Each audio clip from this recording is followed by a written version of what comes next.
అపోస్తలుడైన పౌలు రోమీలకు వ్రాసిన పత్రిక 1వ అధ్యాయము 20-21 వచనములు.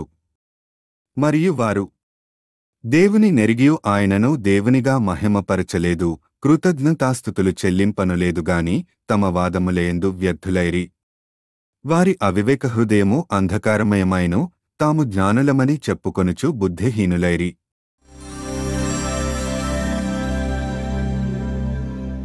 ప్రభు రక్షకుడైన యేసుక్రీస్తు నామములో ప్రతి ఒక్కరికి వందనాలు తెలియజేస్తున్నాం. చదవబడిన లేఖన భాగము రోమీలకు రాయబడిన పత్రిక 1వ అధ్యాయము 21వ వచనాన్ని చదువుతున్నాను. మరియు వారు దేవుని నెరిగి ఆయనను దేవునిగా మహిమపరచలేదు, కృతజ్ఞతాస్తుతులు చెల్లింపను లేదు, కానీ తమ వాదముల యందు వ్యర్థులైరి. తల ఉంచుదాం, ప్రార్థన చేద్దాం. మా ప్రభువా, నీ దయగలిగినటువంటి ఈ సమయాన్ని బట్టి నీకు స్తోత్రాలు. నీ వాక్కులను విరివిగా మేము ధ్యానించడానికి మాకు ఇస్తున్న ఈ స్వాతంత్ర్యాన్ని బట్టి, ఈ సావకాశాన్ని బట్టి నీకు స్తోత్రాలు చెల్లిస్తున్నాం. నీ సన్నిధిని ఆస్వాదించడానికి మాకు కృపనివ్వండి. ఈ వాక్కులు మా కొరకుగా మేము స్వీకరించగలిగినట్లుగా, మీరు మాకు వడ్డిస్తూ ఉంటుండగా మేము భుజించడానికి తినుబుద్ధిని మాకు పుట్టించండి. బోర్లించిన బకెట్లాగా మా హృదయాలు ఉండకుండా నీ వాక్కులను ఒడిసి పట్టుకోవడానికి మాకు సహాయం చేయండి. నీ సేవకుడును నీ సిలువ చాటును మరుగుపరచండి. తాళక బోర ఊదినట్లు సత్యమును స్పష్టముగా ధైర్యముగా ప్రకటించే కృపనివ్వండి. యేసుక్రీస్తు నామములో ప్రార్థిస్తున్నాము తండ్రి, ఆమేన్. ప్రభు రక్షకుడైన యేసుక్రీస్తు నామములో మరి ఒకసారి ప్రతి ఒక్కరికి వందనాలు తెలియజేస్తున్నాం. మేము బైబిల్ కాలేజీలో చదువుతున్న రోజుల్లో, నేను అప్పుడు బీడీ చదువుతున్నాను. మాకేంటంటే ప్రతి సంవత్సరం మరి క్లాస్ అంతా ప్రసంగాలు చేస్తే లెక్చరర్స్ ఎనాలిసిస్ చేస్తారన్నమాట. ఎలా చేశారు, అలా చేశారు, ఇవన్నీ స్టూడెంట్స్ కూడా రిమార్క్స్ ఇస్తారు. ఫైనల్ ఇయర్ వచ్చిన తర్వాత చాపలంటాం, అంటే చర్చ్ లాంటిది, అందులో వాక్యం చెప్పిన తర్వాత అదంతా రికార్డ్ చేసి స్టాఫ్ రూమ్లో తెర మీద వేస్తారన్నమాట. వేసి ఈ మనిషిని కోర్టులోకి ఈడ్చినట్టు మూల పెడతారు వీళ్ళందరూ. ఇంకా ఇది రౌండ్ టేబుల్ సమావేశాలు ఉంటుందన్నమాట. ఇంకా ఆ ప్రసంగం అంతటిని మొత్తం ఎనాలిసిస్ చేస్తారన్నమాట. ఇక తట్టుకోలేరు. సో ఒకడు పాపం చేసినాడు, ఆడు చాలా తెల్ల బట్టలు వేసుకుని చాలా అందరికీ స్నాక్స్ పంచినాడు. ఆ మైక్ పట్టుకుని స్టేజ్ మీద అటు ఇటు తిరుగుతూ మొత్తం వాక్యం చెప్పినాడు. చెప్పిన తర్వాత స్టాఫ్ రూమ్లో తీసుకెళ్లారు, మొత్తం వాయించేశారనమాట. ఆడు స్టాఫ్ రూమ్ నుంచి బయటకు వచ్చి అప్పుడు వీడియో రికార్డింగ్ చేసినారనమాట. అదంతా బయటికి, ఆ రీల్ అంతా బయటికి గిరగొట్టేసాడు. అయిపోయిన తర్వాత టీ బ్రేక్లో మొత్తం కాలేజ్ అంతా మొత్తం స్టాఫ్, స్టూడెంట్స్, ఫ్యాకల్టీ అందరూ వస్తారు. టీ తాగిన తర్వాత ప్రిన్సిపల్ అనౌన్స్మెంట్లు చేస్తారు. ఆ టైంలో నేను ఒకటి మాట్లాడతానని వీడేం చెప్పినాడు అంటే, నేను హట్ అయ్యాను అన్నాడు. ఏమిరా అంటే, ఇంతకీ జరిగిన విషయం ఏంటంటే, ఇతడు ప్రసంగం చెప్పేటప్పుడు ఒక ట్యాబ్లెట్ మెడికల్ షాప్ దగ్గరికి వెళ్ళి తెచ్చుకుని వేసుకుంటే జ్వరం తగ్గిపోద్ది. ఆ మెడిసిన్ ఎట్లా చేశారో, ఏదో ఎంఫార్మసీ వాళ్ళు వీళ్ళందరూ ఏదండి ఆ ఈక్వేషన్స్ ఇవి అవి అవన్నీ మనకి ఎందుకు, ఆ కెమిస్ట్రీ అన్నీ మనకు అవసరం లేదు. దేవుని యొక్క వాక్యం మందు లాంటిది, అది వేసుకుంటే మనకు తగ్గిపోద్ది. ఆ వాక్యం మనల్ని బలపరుస్తుంది, స్థిరపరుస్తుంది అని మంచి ఊపుతో చెప్పాడు అనమాట. సో అప్పుడు మా గ్రీక్ ప్రొఫెసర్ గారి నుంచి టీ బ్రేక్లో చెప్పినాడు అనమాట, మీరు పేషెంట్లు కాదు ఇక్కడ ఉన్నవాళ్ళు, మీరేటి అసలు క్రైస్తవులే పేషెంట్లు కాదు, మీరు మందులు తయారు చేసేవాళ్ళని చెప్పాడు. మీకు కనుక మందు తయారు చేయడం రాకపోతే, ఎక్కడ ఎలా వాక్యం చెప్పాలో తెలియకపోతే అవతలోడు చచ్చిపోతాడు. ఇష్టం వచ్చి నీకు కల్పిస్తే కుదరదు. గ్రీక్ భాష నేర్చుకోకూడదు, హీబ్రూ భాష అక్కర్లేదు, ఇట్లాంటి పిచ్చి పిచ్చి వేషాలు ఏదైనా అడిగి టీసీ ఇచ్చి పంపించేశారు. సో చాలా సీరియస్గా తీసుకునేటువంటి వారు. నేను అదంతా ఎందుకు చెప్తున్నానంటే, చాలామంది క్రైస్తవులు నేను వచ్చానా, పాడానా, దేవుని స్తుతించానా, దేవుడు నన్ను ఆశీర్వదించాడా, కథం అయిపోయింది కథ. కానీ దేవుడు నిన్ను ఏదో కేవలం మందు వేసుకుంటే తగ్గిపోయేటువంటి ఒక సాధారణమైన విశ్వాసిగా నిన్ను ఉంచలేదు. ప్రతి విశ్వాసి శిష్యులను తయారు చేసేవాడిగా ఉండాలి. యేసుక్రీస్తును వెంబడించే ప్రతి విశ్వాసి సువార్థికుడిగా ఉండాలి. ప్రతి విశ్వాసి దేవుని యొక్క వాక్యాన్ని లోతుగా ఎరగాలి. అసలు సమాజంలో ఏం జరుగుతూ ఉంది, దేవుని యొక్క వాక్యం ఏం నేర్పిస్తుంది, ఇవన్నీ లోతుగా అధ్యయనం చేయవలసిన వారై ఉన్నారు. సమాజం పోకడేంటో క్రైస్తవ జనాంగానికి ఏమీ అర్థం కాక ఏదో వచ్చామా వెళ్ళామా అన్నట్లుగా ఉండడం వలన ఈ రోజున క్రైస్తవ్యము చాలా జిడ్డుకరమైనటువంటి పరిస్థితిలోనికి, చాలా ప్రమాదకరమైనటువంటి పరిస్థితిలోనికి వెళ్ళిపోతూ ఉన్నది. ఎవరు క్రైస్తవులు అంటే ఒక సిస్టమ్ అనేది లేదు. ఎవరికి వాళ్ళే సెల్ఫ్ ప్రొక్లైమ్డ్ పాదిరిగారులు. ఎవరండి ఈ చేసేది ఎవరు, ఆ చేసేది ఎవరు, రేపులు చేసేది ఎవరు, ఇంకోటి చేసేది ఎవరంటే ఆ పాస్టర్ గారు ఎలా చేశారంటే ఆ పాస్టర్ గారు, వాళ్ళు ఎవరికాళ్ళు ప్రకటించుకున్న వాళ్ళే తప్ప ఒక సిస్టంలో నుంచి వచ్చినటువంటి వారు కాదు. ఒక సిస్టంలో నుంచి వస్తే టీసీలు ఇచ్చి పంపించేస్తారు. సో ఈ రోజున మనం చాలా వరకు ఎక్కడికి వెళ్ళిపోతే క్రైస్తవ్యాన్ని లోతుకి అధ్యయనం చేయక, బైబిల్ అధ్యయన తరగతులకు అటెండ్, చాలా చర్చిలో బైబిల్ స్టడీ అనేది లేనటువంటి పరిస్థితికి వచ్చేసాం. రోమీలకు రాయబడిన పత్రికలో అపోస్తులైన పౌలు చాలా ఘాటుగా, చాలా లోతుగా దేవుని యొక్క వాక్యాన్ని ప్రకటిస్తున్నాడు. సువార్త అంటే ఏంటో, సువార్త ద్వారా యేసుక్రీస్తు వారు మన జీవితాలను ఏం చేస్తున్నాడో చాలా చక్కగా వివరిస్తూ వచ్చాడు. ఈ 1వ అధ్యాయం 18వ వచనం నుంచి ఆయన ఆర్గ్యుమెంట్ చేస్తూ 32వ వచనం వరకు చాలా అద్భుతమైనటువంటి ఆర్గ్యుమెంట్ని ఆయన చేస్తున్నట్లుగా మనం చూస్తాం. దేవుని యొక్క నీతి గురించి చెప్దామని పౌలు గారు మొదలుపెట్టి అసలు మనిషి యొక్క దుర్నీతి కోసం మొదలుపెట్టాడు. మొదలుపెట్టి ఇక్కడ ఒక సత్యాన్ని చెప్తున్నాడు. చూడండి 19వ వచనం చెప్తున్నాడు. ఎందుకనగా దేవుని గూర్చి తెలియశక్యమైనదేదో అది వారి మధ్య విషదమై ఉన్నది. దేవుడు అది వారికి విషదపరిచెను. ఆయన అదృశ్య లక్షణములు అనగా ఆయన నిత్యశక్తియు దేవత్వమును జగదుత్పత్తి మొదలుకుని సృష్టించబడిన వస్తువులను ఆలోచించుట వలన తేటపరచుచున్న గనుక వారు నిరుత్తరులై ఉన్నారు. చాలామంది ఈ లోకంలో ఆయన సృజించినటువంటి సృష్టిని, వీటన్నిటినీ చూసి దేవుణ్ణి చూడడం లేదు. ఆ సృష్టిలో దేవుని యొక్క అదృశ్య లక్షణాలని చూడడం లేదు. కాబట్టి ఎక్కడికి వెళ్ళింది? 20వ వచనం, ఆయన ఏదండి వారు నిరుత్తరులై ఉన్నారు. 21వ వచనం, మరియు వారు దేవునిని ఎరిగియు ఆయనను దేవునిగా మహిమపరచలేదు, కృతజ్ఞతాస్తుతులు చెల్లింపను లేదు కానీ తమ వాదముల యందు వ్యర్థులేరి. కృతజ్ఞతా హృదయం అనేది లేకపోతే మనం ఇంట్లో వాళ్ళకి కృతజ్ఞత చూపించట్లేదు, తల్లిదండ్రుల వల్ల ఆ థ్యాంక్ఫుల్ హార్ట్ లేదు, లేకపోతే ఆ యొక్క భార్య వల్ల, భర్త వల్ల, లేకపోతే బిడ్డల వల్ల ఉండాల్సినటువంటి ఆ గొప్ప థ్యాంక్ఫుల్నెస్, ఆ యొక్క కృతజ్ఞత అనేది మిస్ అయిందని మనం అనుకుంటూ ఉంటాం. కానీ దేవుని ఎడల మనిషికి ఉండాల్సినటువంటి కృతజ్ఞత మనిషి లోపమైంది, మనిషి పోగొట్టుకున్నాడు. చాలా స్పష్టంగా చెప్తున్నాడు, మనుషులు నిరుత్తరులై ఉన్నారు. ఈ సృష్టిలో దేవుడు తన యొక్క శక్తిని, నిత్యత్వం ఇవన్నీ కూడా చూపిస్తూ వచ్చాడు. ఆయన అదృశ్య లక్షణాలు చూపిస్తున్నాడు, ఆయన నిత్య శక్తిని చూపిస్తున్నాడు, దేవత్వాన్ని చూపిస్తున్నాడు. ఏంటి ఈ యొక్క వస్తువులన్నీ, సూర్యుడు, చంద్రుడు, లేకపోతే నక్షత్రాలు, చెట్లు, పుట్లు, కొండలు, ఇవన్నీ పక్షులు, ఇవన్నీ మనకు దేవుణ్ణి చూపిస్తున్నాయి. దేవుడు ఎంత గొప్పవాడో, దేవుని యొక్క గుణలక్షణాలు ఏవో మనిషికి తేటతెల్లంగా చూపిస్తున్నాడు. మనిషి వాటిని చూశాడు, దేవుని యొక్క శక్తిని గ్రహించాడు. కానీ దేవునికి కృతజ్ఞతాస్తుతులు చెల్లించలేదు, దేవుణ్ణి మహిమపరచలేదు. దేవుడు ఈ సృష్టిని అంతా ఎందుకు చేసినాడంటే ఆయన్ని స్తుతించడానికి, ఆయన్ని మహిమపరచడానికి, సమస్త మహిమకు అర్హుడుగా ఆయన ఉండడానికి ఇవన్నీ చేసినాడు. మనిషి ఏం చేసినాడు? చూసినాడు, ఆహా దేవుడా, సరే బాగుందని పట్టించుకోలే. దేవునికి కృతజ్ఞతాస్తుతులు చెల్లించడం లేదు.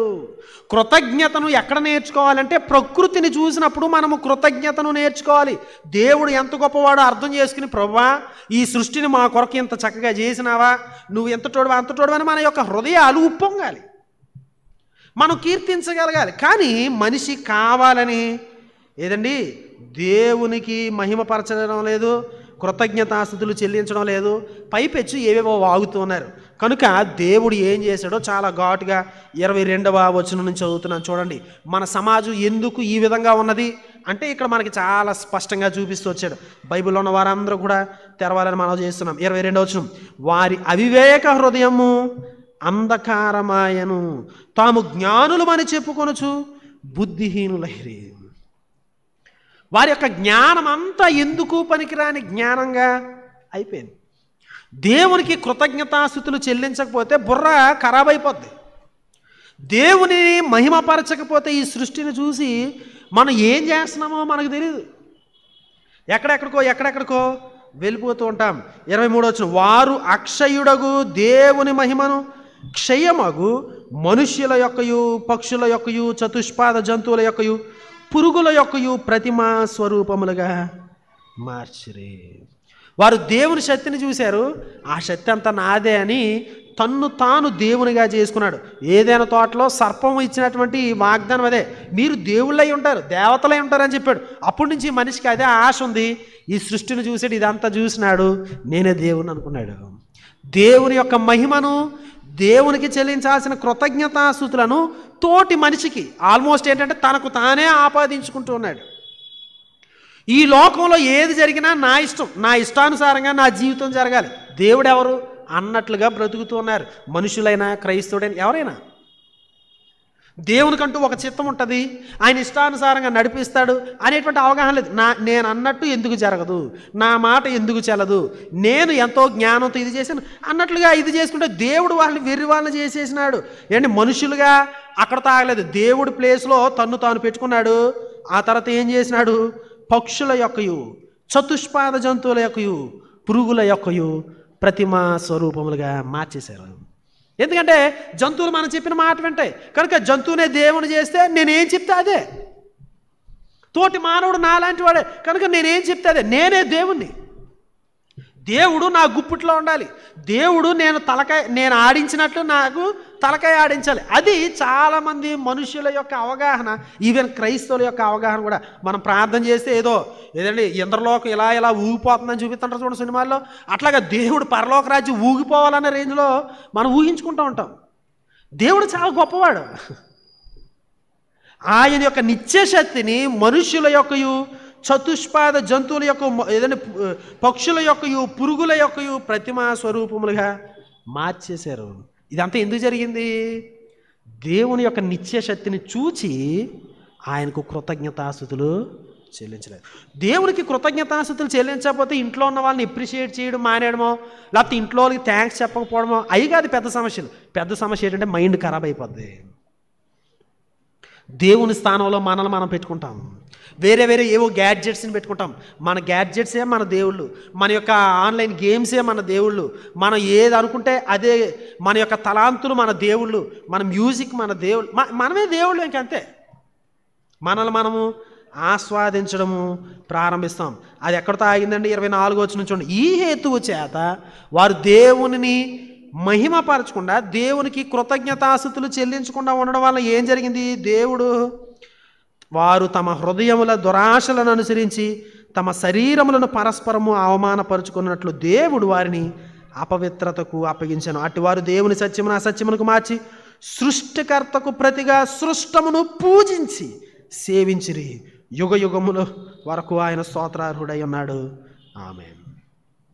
దేవుడు మన ఇచ్చలకు వదిలేస్తాడటండి. ఆయనకు కృతజ్ఞతాస్తుతులు చెల్లించకపోతే, ఈ సృష్టిని చూసి దేవుడు ఎంత గొప్పవాడో ఆలోచన చేయకపోతే మనల్ని వదిలేస్తాడంట. మన హృదయంలో దురాశల చొప్పున ఎదురని చేయడానికి వదిలేస్తే జరిగేటువంటి విషయం ఏంటంటే మన శరీరములను అపవిత్రపరుచుకుంటాం. నేను నా శరీరం అపవిత్రపరుచుకుంటున్నట్లు కూడా నాకు అర్థం కాదనమాట. బుద్ధిహీనత. మనిషి ఎంతో జ్ఞానవంతుడు అనుకుంటాడు కానీ తన శరీరమును చెత్తపుట్ట కింద చేసుకుంటాడు, పరస్పరము అవమానపరుచుకుంటాడు.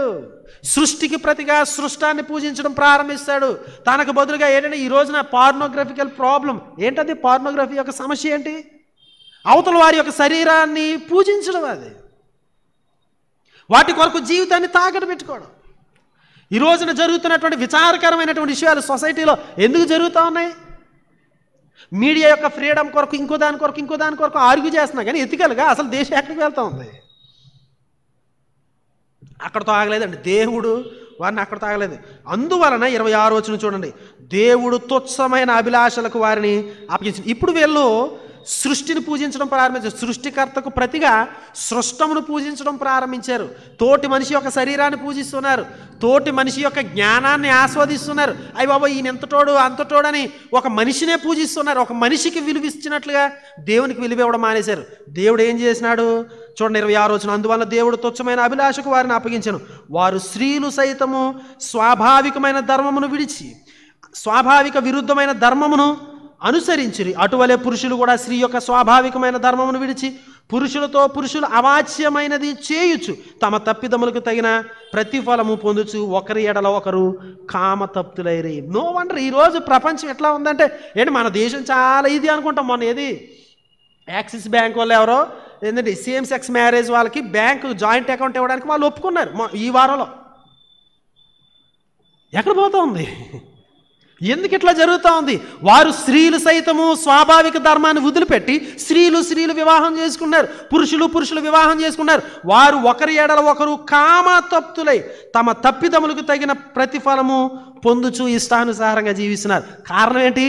దేవునికి కృతజ్ఞతాస్తుతులు చెల్లించడం లేదు. అంత సీరియస్ అండి. దేవునికి థ్యాంక్స్ చెప్పకపోతే, దేవుని మహిమపరచకపోతే అంత సీరియస్ అండి. అంత సీరియసే. అక్కడతో ఆగలేదు. చూడండి 28వ వచనం. మరియు వారు తమ మనస్సులో దేవునికి చోటు ఇయ్యనొల్లకపోయారు కనుక ఉన్న దేవుని కూడా దోసిపారేసినారు. ఏం జరిగింది? చేయరాని కార్యములు చేయుటకు దేవుడు భ్రష్ట మనస్సుకు వారిని అప్పగించిన. అట్టి వారు సమస్తమైన దుర్నీతి చేతను, దుష్టత్వము చేతను, లోపము చేతను, ఈర్ష్య చేతను నిండుకొని మత్సరము, నరహత్య, కలహము, కపటము, వైరమని వాటితో నిండిన వారే కొండెగాండ్రును, అపవాదును, దేవద్వేషులను, హింసకులను, అహంకారులను, బెంకములాడువారును, చెడ్డవాటిని కల్పించువారును, తల్లిదండ్రులకు అవిధేయులను, అవివేకులను, మాట తప్పువారును, అనురాగరహితులను, నిర్దయులునై ఉండిరి. ఇట్టి కార్యములను అభ్యసించు వారు మరణములకు తగిన వారు అని దేవుని న్యాయ విధిని వారు బాగుగా ఎరిగి ఉండి వాటిని చేయుచున్నారు. ఇది మాత్రముగాక వాటిని అభ్యసించు వారితో సంతోషముగా సమ్మతించున్నారు. దేవుని ఉగ్రత మనిషి యొక్క దుర్నీతి మీద మండదండి. దేవుడు ఈ సృష్టించినటువంటి ఈ సృష్టిని చూసి కనీసం కృతజ్ఞతాస్తుతులు చెల్లించుట, ఆలోచించుట, ఆ చెట్టు కోసం ఆలోచించుట, ఆ చంద్రుడి కోసం ఆలోచించే టైం లేదు మనకి. దేవుడు ఎందుకు చేసినాడు ఏంటి అనేది మనం ఆశ్చర్యచకితులం కావడానికి మన సమయాన్ని దేవునికి ఇవ్వడం లేదు. ఏం జరుగుతుంది? దానివల్ల మన మైండ్స్ పాడవుతాయి. మన మైండ్స్ పాడైన తర్వాత మన శరీరాన్ని మనము అపవిత్రం చేసుకోవడం ప్రారంభిస్తాం. దానివలన దేవుని స్థానంలో వేరే వాటిని పెట్టడం, సృష్టిని పూజించడం ప్రారంభిస్తాం, మన సెల్ ఫోన్ పూజించడం ప్రారంభిస్తాం, మన ఉద్యోగాన్ని పూజించడం ప్రారంభిస్తాం, ఇతరులను పూజించడం ప్రారంభిస్తాం. దేవుడు వెంటనే వాళ్ళు ఏం చేస్తారంటే అవాచ్యమైనవి చేయడానికి వదిలేస్తాడు. స్వాభావిక ధర్మాన్ని వదిలిపెట్టి చాలా భయంకరమైన ఈ రోజున LGBT కమ్యూనిటీ క్రైస్తవ్యాన్ని ఎటకారం చేస్తుందండి. ఆశ్చర్యం. ఈ రోజున LGBT కమ్యూనిటీ ఈవెన్ క్రిస్టియానిటీలో ఇక్కడ ఇండియాలో ఏం చేస్తారు, వాళ్ళు ఏం చేస్తున్నారు కూడా తెలియదు. LGBT కమ్యూనిటీకి చర్చెస్ ఉన్నాయి ముంబై లాంటి ప్రాంతాల్లో. ఏం జరుగుతుంది అది. కాబట్టి దేవుడు వారు తమ మనస్సులో దేవునికి చోటు ఇయ్యనొల్లకపోయారు కనుక లాస్ట్ స్టేజ్ ఏంటంటే కృతజ్ఞతాస్తుతులు చెల్లించకపోతే ఏంటంటే ఇవి ఈర్ష్య చేత నిండుకోవడం, మత్సరము, నరహత్య, కలహము, కపటము. చూడండి ఇందులో కొన్ని ఉంటాయి. కొండెగాండ్రు అంటే చాడీలు చెప్పేవాళ్ళు. మూడవ వ్యక్తి లేనప్పుడు వాడి గురించి ఇష్టానుసారంగా మాట్లాడు రీజన్ లేకుండా.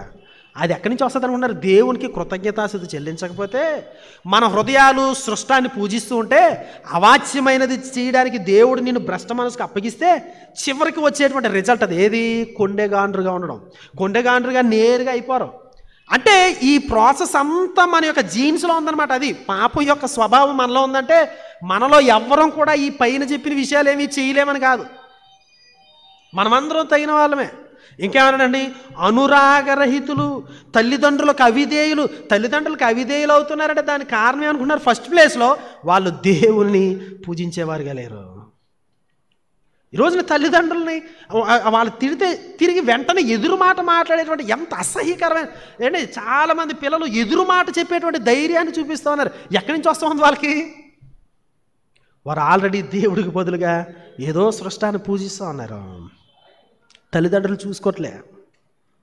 తల్లిదండ్రులకు అవిధేయులు, అనురాగరహితులు, బింకములాడువారు, మాట తప్పువారు, అనురాగరహితులు, నిర్దయులు, ఇట్లాంటివి చేసేవారిని సపోర్ట్ చేస్తున్నారు. ఎందుకు ఇదంతా వచ్చింది? ఈ కారణాలన్నీ దేవుడు ఒక ఎంఫార్మసీ చదివిన వాళ్ళుగా, ఒక PhD చదివిన వాళ్ళుగా, ఒక మందు వెనకతలు ఉన్నటువంటి ఆ ఈక్వేషన్స్ ఇవన్నీ దేవుడు తెలుసుకోవాలని కోరుకుంటా ఉన్నాడు క్రైస్తవ జనాంగాన్ని. ఒక వ్యక్తినిలో ఈ రోజున ప్రపంచం ఎందుకు ఎట్లా ఉంది అనేది దేవుడు మనం తెలుసుకోవాలని కోరుకుంటాడు. కారణం ఏంటంటే సృష్టికి ప్రతిగా సృష్టాన్ని పూజిస్తున్నారు. కారణం దేవునికి మహిమ చెల్లించడం లేదు. బుర్రలు ఖరాబ్ అయిపోయినాయి, వారు దేవునికి కృతజ్ఞతాస్తుతులు చెల్లించడం లేదు, దేవుణ్ణి మహిమపరచడం లేదు అనేటువంటి విషయాన్ని మనం ఇక్కడ చూస్తాం. నా ప్రియ సహోదరి సహోదరులారా, మనం చదువుకున్నటువంటి ఉత్తర ప్రచుర 8వ కీర్తనలో ఆ కీర్తనకారుడు దేవుని యొక్క సృష్టిని చూసినాడు. సృష్టిని చూసేసరికి ఎంత మైన్యూట్ పెర్సనో, అతడు ఎంత చిన్నవాడో అర్థం చేసుకున్నాడు. చిన్నవాడిగా అర్థం చేసుకుని కీర్తన రాస్తున్నాడు. యెహోవా మా ప్రభువా, ఆకాశములో నీ మహిమను కనపరచువాడా, భూమి ఎందంతటా నీ నామము ఎంత ప్రభావము గలది రాస్తున్నాడు. హెబ్రీ గ్రంథకర్త ఆ కీర్తన తీసుకుని ఇక్కడ రాస్తున్నాడు. యేసుక్రీస్తు వారు ఆ యొక్క యెరూషలేములోనికి వెళ్ళినప్పుడు ఆ కీర్తన గురించి జ్ఞాపకం చేసుకున్నాడు. దేవుని చేత ప్రేరేపించబడ్డాడు. సృష్టిని చూసినప్పుడు ఎట్లా ప్రేరేపించబడ్డారు, దేవుని ఎట్లా కీర్తించినారు. 19వ కీర్తన చూడండి, కొన్ని మాటలు మనం చూద్దాం. 19వ కీర్తన, ఎన్నో పాటలు మనకున్నాయి. మన పాటలు ఎట్లా ఉంటాయంటే, సృష్టి మీద పాడమంటే అల్లదిగో గోదావరి పక్కన చెట్టు ఉంది, అందులో పువ్వు ఉంది, ఆ పువ్వులో ఏదంటే ఆ తుమ్మిదులు ఉన్నాయి, అందులో హృదయం ఉంది, అందులో యేసయ్య ఉన్నాడు, ఇట్లాంటి పిచ్చి పిచ్చి పాటలని రాసుకుంటూ ఉంటాం. బైబిల్లో అట్లాంటి పాటలు. వారు దేవుని యొక్క ఆ ఆసమ్నెస్ని, ఆయన యొక్క గొప్పతనాన్ని వాళ్ళు చూస్తున్నారు. చూడండి 19వ అధ్యాయము 19వ కీర్తన 1వ చరణం నుంచి, ఆకాశములు దేవుని మహిమను వివరించుచున్నవి, అంతరిక్షము ఆయన చేతి పనిని ప్రచురపరచుచున్నది, పగటికి పగలు బోధ చేయుచున్నది, రాత్రికి రాత్రి జ్ఞానము తెలుపుచున్నది. వాటికి భాష లేదు, మాటలు లేవు, వాటి స్వరము వినబడదు, వాటి కొలనులు భూమి అంతటా వ్యాపించి ఉన్నవి, లోక దిగంతముల వరకు వాటి ప్రకటనలు బయలు వెలుచున్నవి. వాటిలో ఆయన సూర్యునికి గుడారము వేసను, అతడు తన అంతఃపురములో నుండి బయలుదేరు పెండ్లు కుమారుని వలె ఉన్నాడు. సూర్యుడు పరిగెత్త నొలసించినట్లు తన పదమునందు పరిగెత్త నొలసించుచున్నాడు. ఆయన ఆకాశమున ఈ దిక్కు నుండి బయలుదేరి ఆ దిక్కు వరకు దాని చుట్టూ తిరిగి వచ్చుచున్నాడు. అతని వేడిమికి మరుగైనది ఏది లేదు. ఎంత చక్కగా రాస్తున్నాడు. ఆకాశాలు దేవుని మహిమను చాలా స్పష్టంగా వివరిస్తున్నాయి. అవి మాట్లాడుతున్నాయి మనుషులతోటి. దేవుడు మాట్లాడినటువంటి ఆకాశాన్ని చేయలేదు. ఈ ఆయన యొక్క సృష్టి దేవుని మహిమను చూపించడానికి ఆయన చేశాడు. మనం చూడట్లేదు, చూసినా కళ్ళు మూసుకుంటా ఉన్నాం. వారు నిరుత్తరులై ఉన్నారు. నాకు అర్థం కాలేదు అంటే కుదరదు. కృతజ్ఞతాస్తుతులు చెల్లించడానికి నీ మైండ్ని ఇవ్వట్లేదు. ఎప్పుడైతే నువ్వు కృతజ్ఞతాస్తుతి అంటే ఆలోచన చేయడు, ఈ ఆకాశం ఎంత గొప్పదని ఆలోచన చేసినప్పుడు దేవుని యొక్క విధానం నీకు అర్థమవుతుంది. నువ్వు ఆలోచించే టైం లేదు కనుక సరే నీకు బుర్ర ఎందుకు అని చెప్పి ఆ బుర్రను ఏం చేస్తాడు, దేవుడు తీసిపారేస్తాడు. అప్పుడు ఇవన్నీ జరుగుతాడు. అందుకే భ్రష్ట మనసుకు వారిని అప్పగించాను, వారు బుద్ధిహీనులైరి, బ్రెయిన్లెస్ పీపుల్ అయిరి అని ఎందుకన్నాడు అనుకుంటా ఉన్నారు. అందుకే అన్నాడు. మనం చాలా గొప్పలు అనుకుంటాం. గ్రీక్ ఫిలాసఫీ అనేది ఈ రోజుకి వెస్ట్రన్ కల్చర్ నుంచి ఇవన్నీ కూడా ఫాలో అయ్యేటువంటి గ్రీక్ ఫిలాసఫీ, సోక్రటీస్, ప్లేటో, వీళ్ళందరూ యేసుక్రీస్తు పూర్వం ఉన్నటువంటి గొప్ప గొప్ప వాళ్ళు ఆ ఫిలాసఫీని ఇప్పటికీ మనం చదువుతాం. చాలా అడ్వాన్స్ అయ్యాం మనం. చాలా రకరకాల ఫిలాసఫీలు వచ్చాయి. పౌలు గారు ఒక దినాన్ని ఏథెన్స్లో నిలబడి ఫిలాసఫీకి సెంటర్గా ఉన్నటువంటి అక్కడ నిలబడన్నాడు. ఈ యొక్క ఏదంటే అజ్ఞాన కాలములలో దేవుడు చూసి చూడనట్టు వదిలేసాడు అన్నాడు. ఇంత జ్ఞానాన్ని సంపాదిస్తే, ఇంత ఫిలాసఫీని డెవలప్ చేస్తే పౌలు గారు అన్నారు ఇవి అజ్ఞాన కాలములు అన్నాడు. ఎందుకంటే దేవుడు లేడు, దేవుణ్ణి ఆరాధించేవారు లేరు, దేవుడు యొక్క మహిమను చూచేటువంటి వారు లేరు. ఆకాశములు దేవుని మహిమను వివరిస్తూ ఉంటే, అంతరిక్షము దేవుని యొక్క మహిమను ప్రచురపరుస్తూ ఉంటే మనకి చూచేటువంటి కన్నులు లేవు. 139వ కీర్తన, ఎన్నో కీర్తనలు ఉన్నాయండి. 98వ కీర్తన, 65వ కీర్తన, వర్షాన్ని దేవుడు ఎట్లా ఇస్తున్నాడు ఇవన్నీ. 139వ కీర్తన అన్నాడు, కడుపులో పిండమునై ఉంటుండగా నీ కన్నులు నన్ను చూచాను, నా యొక్క ఎముకలు ఎట్లా నిర్మించబడుతున్నాయో నువ్వు చూసావు ప్రభువా అని ఇవన్నీ ధ్యానం చేసినప్పుడు కీర్తనకారుడు తన యొక్క జీవితాన్ని పరిశీలన చేసుకుంటున్నాడు. చూడండి 139వ కీర్తన, నేను కొన్ని మాటలు చదువుతాను చూడండి. దేవుడి యొక్క గొప్పతనం చూస్తున్నాడు. ఆయన ఎక్కడైనా ఉండేటువంటి దేవుడు అని చూశాడు. గర్భవతుల గురించి, లోపల పిండాలు ఏర్పడడం గురించి ఇవన్నీ చూసేసరికి ఇతడు చివరికి వచ్చేసరికి అతని యొక్క స్టడీ చూడండి ఎట్లయిందో. 23వ వచనం, దేవా నన్ను పరిశోధించి నా హృదయమును తెలుసుకొనుము, నన్ను పరీక్షించి నా ఆలోచనలను తెలుసుకొనుము, నీకు ఆయాసకరమైన మార్గము నా ఉన్నదనేమో చూడుము, నిత్య మార్గమున నన్ను నడిపించు. దేవుని పాదాల దగ్గర పడతాం. దేవుడు ఎంత సర్వశక్తివంతుడో చూసినప్పుడు ప్రభువా నా హృదయ అంతరంగంలో ఉన్నది నాకే తెలియదు కానీ నీకు తెలుసు కనుక పరీక్షించు, నీకు ఆయాసకరమైన మార్గాలు నాలో ఉన్నాయేమో పరీక్షించు ప్రభువా, నన్ను సరిచేయని ఇతడు అడుగుతున్నాను. 147వ కీర్తన చూడండి, మనం ఇప్పుడే పాట పాడినాం. 147 యెహోవాను స్తుతించుడి, మన దేవునికి స్తోత్రగానము చేయడి, అది మనోహరము స్తోత్రము చేయుట ఒప్పిదము. ఎందుకంటే ఆ క్రింద చూసే 4వ చరణం, నక్షత్రముల సంఖ్యను ఆయన నియమించి ఉన్నాడు, వాటికనియు పేర్లు పెట్టుచున్నవాడు.